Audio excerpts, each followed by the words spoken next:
જય શ્રી રામ મિત્રો, કેમ છો બધા? મજામાં છો? તો આજે આપણે બોરી લેવા જવાની છે. બોરી ક્યાં લેવા જશે આગળ વિડીયોમાં બન્યા રહેજો તો તમને ખબર પડી જાય છે. તો આપણે જવાનું છે આજ બોરી લેવા. આજ આપણે ખાંડ લેવા જવાનું છે આ 4 વ્હીલ લઈને. આપણે ટ્રેક્ટરમાં જ લાવવાનું છે ખાંડ. ને આપણી ગમાણ ખાલી એમ પડી છે એ સારું ન લાગે એ માટે આપણે આ બાજુ ઘોડા રાખવાના છે. આપણે આ બાજુ 4-5 ઘોડા રાખવાના છે. તે આપણે બીજા વિડીયોમાં બતાવીશું આપણે ક્યાં ઘોડા લેવા જાવી.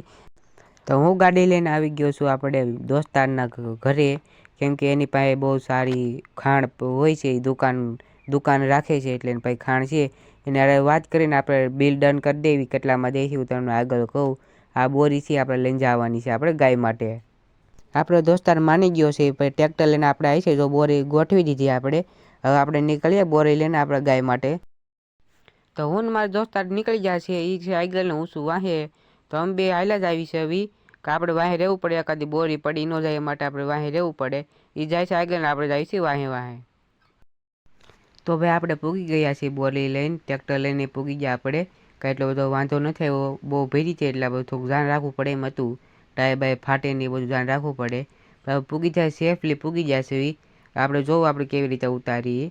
હવે કંઈ વાંધો નથી આવ્યો. અને ઘોડા માટે હવે ચારાનું કાંઈ કરવું પડશે. એ ભાઈ પાસે આપણે વાત કરી લીધી છે. એ પાસે આપણે કંઈ વાંધો નથી. 2-3 દી આપણે ઘોડા લઈ આવવાના છે. ઉપાધિ ન કરતા હું તમને પણ બતાવી. સફેદ ને બ્લેક ઘોડો લેવાનો છે. ભાઈ બોરી આપણે ખાલી કરી નાખીએ છીએ. તમને કહી દઉં કે આ બોરી આપણે 10 લાખ રૂપિયામાં એટલું ખાંડ આપણે આવ્યું છે. કારણ કે પ્યોર ખાંડ છે. ભાઈ આપણે આ વિડીયો સારો લાગ્યો તો લાઇક શેર સબસ્ક્રાઈબ કરતા જજો. તમે યાર સબસ્ક્રાઈબ નથી કરતા એટલી મહેનત કરું તો તમે સબસ્ક્રાઈબ કરતા જાય ને લાઇક કરતા જજો. મળીએ બીજા વિડીયોમાં.